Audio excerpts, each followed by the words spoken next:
Saudara jemaat yang dikasihi Tuhan, ini mesti tanya dulu Pak Ketua Tim Satgas COVID-19, berapa lama boleh bawa khotbah ini? So lewat orang protap.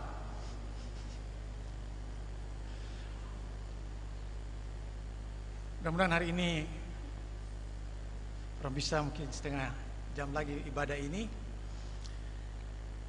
Pertama-tama sebelum saya mulaikan khotbah, saya mau mengucap syukur kepada Tuhan bahwa hari ini 2 April 2021 saya boleh merayakan dengan penuh sukacita 32 tahun berada sebagai pendeta Gemim sejak diteguhkan pada 2 April tahun 1989 di Jemaat Baitel Kamasi di Tomohon. 32 tahun perjalanan ini banyak suka dukanya sebagai pendeta, tapi yang paling penting banyak berkat pengalaman. Pengalaman yang tidak pernah akan hilang dari kehidupan, yang saya usahakan selalu untuk bisa dibagikan dengan sebanyak mungkin orang, karena dari situlah saya melihat tugas panggilan saya untuk memberitakan Injil Yesus Kristus. Saudara-saudara yang dikasihi Tuhan, tiap tahun orang rayakan Paskah pada hari yang berbeda-beda.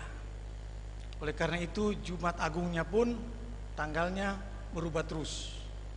Tidak ada yang bilang, oh Paskah itu selalu hari Minggu kedua di bulan Maret misalnya. Tidak. Makanya Jumat Agung juga tidak seperti itu, Jumat yang kedua di bulan tertentu. Ada yang pernah bertanya, kenapa begitu? Ada yang pernah berpikir, kenapa orang merayakan Jumat Agung dan Paskah itu tidak pernah pada tanggal atau pada minggu yang sama setiap tahun? Dia itu bergerak paling cepat tanggal 22 Maret dan paling lambat itu Paskah tanggal 25 April. Kenapa dia begitu? Karena ini berkaitan dengan perhitungan bulan orang Yahudi. Karena orang mengambil alih sebenarnya perayaan Paskah itu dari tradisi orang Yahudi yang memperingati saat-saat mereka bersiap-siap untuk berangkat ke tanah perjanjian dari perbudakan di Mesir. Ketika Allah membebaskan umat Israel dari belenggu perbudakan, kemudian mereka kembali atau mereka berangkat ke tanah yang dijanjikan Tuhan dalam perjalanan 40 tahun di padang gurun. Paskah ini kemudian kita ambil, dan oleh karena itu perhitungan perayaannya disesuaikan dengan cara orang Yahudi menghitung. Orang Yahudi menggunakan kalender bulan. Orang menggunakan kalender tahun 365 hari. Kalau orang Yahudi menggunakan kalender yang berbasis pada perputaran dan peredaran bulan. Sehingga ada satu tanggal penting selalu yang menjadi patokan kapan Paskah itu, dan karena itu juga Jumat Agung ditentukan, yaitu apa yang dikenal dengan nama equinox. Dalam bahasa Inggrisnya vernal equinox. Dia cari-cari di kamus bahasa Indonesia, dia terjemahkan equinox. Nah, equinox itu selalu jatuh pada tanggal 20 atau 21 Maret. Equinox artinya posisi bumi berada di matahari itu, di mana dari seluruh bagian bumi itu, dari utara sampai selatan, DP panjang siang dan malam itu sama. Itu terjadi 2 kali dalam setiap tahun, yaitu pada tanggal 21 Maret dan pada tanggal 21 atau 22 September. Dan dalam kalender itu disebutkan peralihan dari, kalau di Eropa orang kenal peralihan dari musim dingin ke musim semi, tanggal 21 Maret. Kalau di September, peralihan dari musim panas ke musim dingin.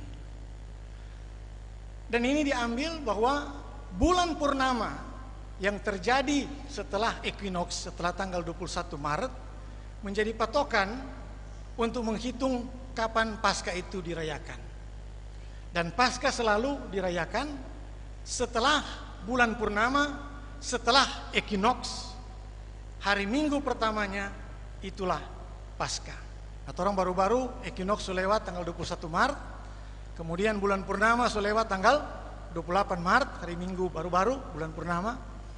Dan hari Minggu yang berikut setelah bulan purnama, setelah equinox, itulah perayaan Paskah. Jadi mudah-mudahan sekarang saudara-saudara mengerti kenapa perayaan Paskah itu berubah-ubah, berpindah-pindah. Tapi di sisi lain, perpindahan ini dan hubungannya dengan peredaran bumi yang berputar dan mengitari matahari, dan peredaran bulan yang bergerak, yang menghasilkan cahaya sehingga ada bulan purnama, bulan mati, itu menunjukkan bahwa peristiwa di sekitar kematian dan kebangkitan Yesus itu merupakan peristiwa kosmik, peristiwa alam semesta, bukan hanya sekedar peristiwa iman belaka. Dan ini yang sebenarnya diceritakan oleh kitab-kitab Injil kepada kita.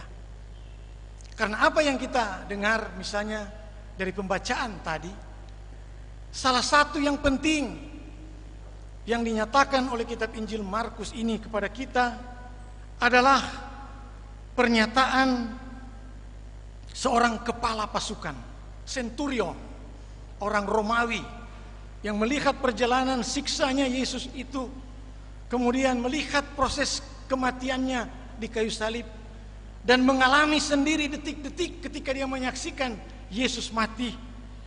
Dia berkata, sungguh orang ini adalah anak Allah.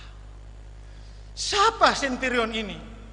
Bukan siapa-siapa, tapi dia melanjutkan pengakuan-pengakuan yang sudah dimulaikan oleh kitab Injil Markus ini ketika dia mulai menceritakan perjalanan kehidupan Yesus itu sendiri. Markus 1 ayat 1. Inilah permulaan Injil tentang Yesus Kristus anak Allah. Dan dia tutup dengan pernyataan seorang centurion Romawi, sungguh orang ini adalah anak Allah. Dan di antara dua pengakuan yang dinyatakan oleh penulis kitab Injil Markus ini kisah tentang Yesus Kristus anak Allah, yang sampai pada centurion yang menyatakan sungguh ini adalah orang ini adalah anak Allah. Orang melihat ada paling tidak 3 kali pengakuan itu juga muncul. Pengakuan yang kedua muncul dari Tuhan Allah sendiri. Ketika Yesus dibaptiskan dalam pasal 1 ayat 11, orang mendengar ketika ia keluar dari air, ada suara yang berkata, inilah anakku yang kukasihi, kepadanyalah aku berkenan. Anakku, dialah anak Allah. Tapi juga kita mendengar bukan hanya dari Allah, tapi juga dari roh-roh jahat. Ketika Yesus mengerjakan karya keselamatan itu, mengusir roh-roh jahat, pengakuan itu muncul dari roh-roh jahat pula.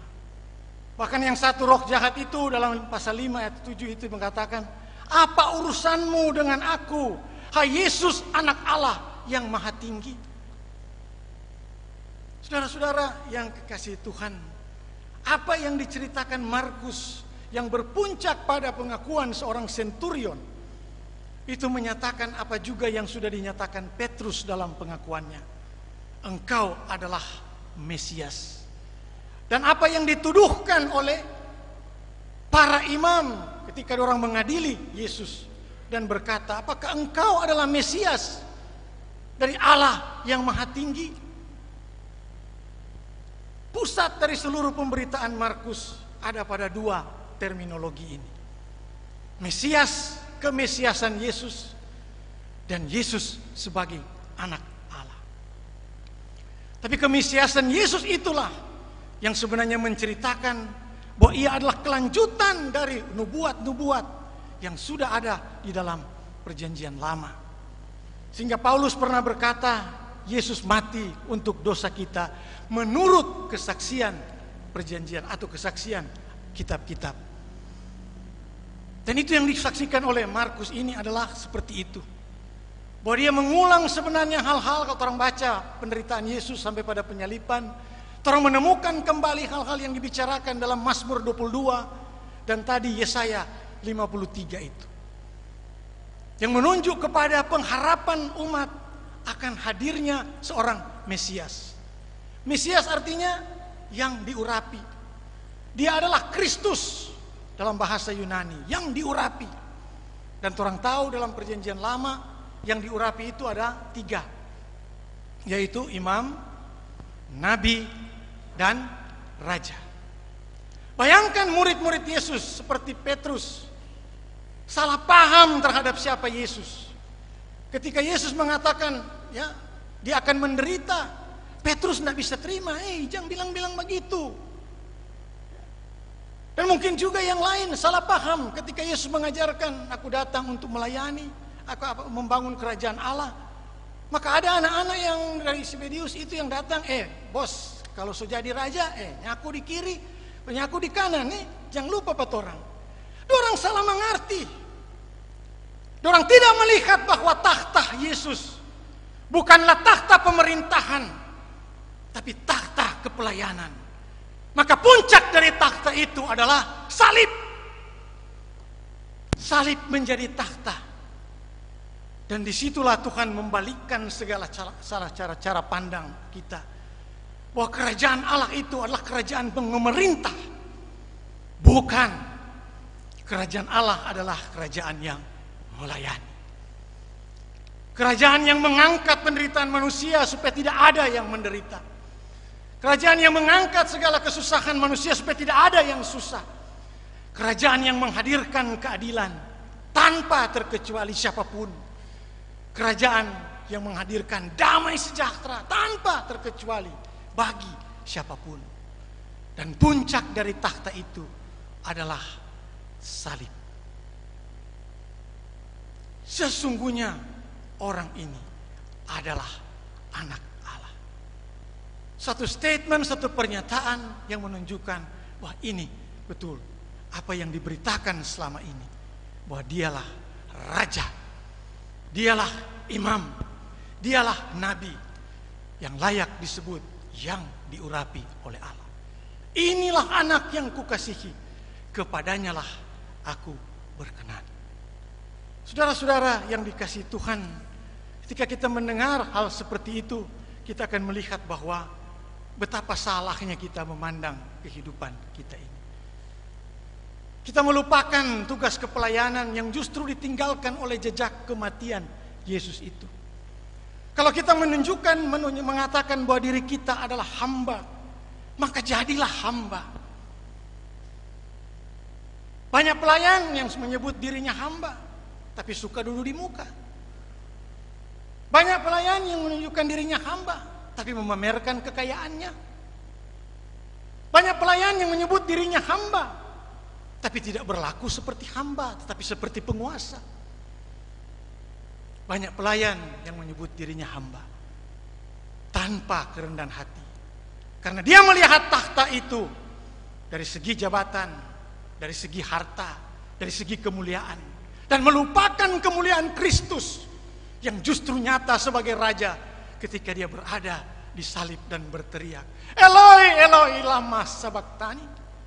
Ya Allahku, mengapa engkau meninggalkan aku? Satu statement keluhan seorang manusia yang melihat penderitaannya, yang mengalami sesuatu itu, tapi kemudian dengan kematiannya itu dia dimuliakan dan dia menjadi raja segala raja.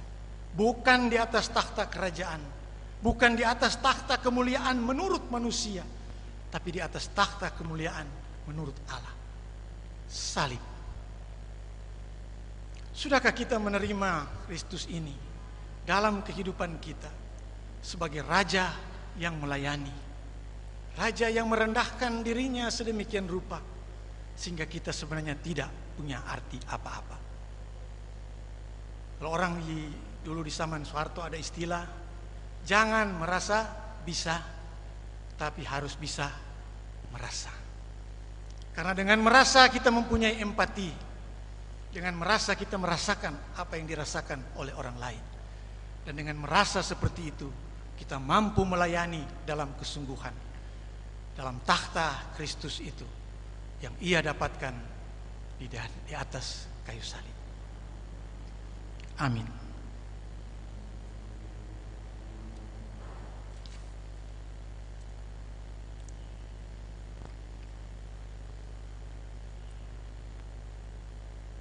Jemaat Tuhan, marilah kita membawa persembahan kita ke meja persembahan. Nas persembahan kita dari Efesus 5 ayat 1 dan 2. Sebab itu jadilah penurut-penurut Allah seperti anak-anak yang kekasih, dan hiduplah di dalam kasih sebagaimana Kristus Yesus juga telah mengasihi kamu dan telah menyerahkan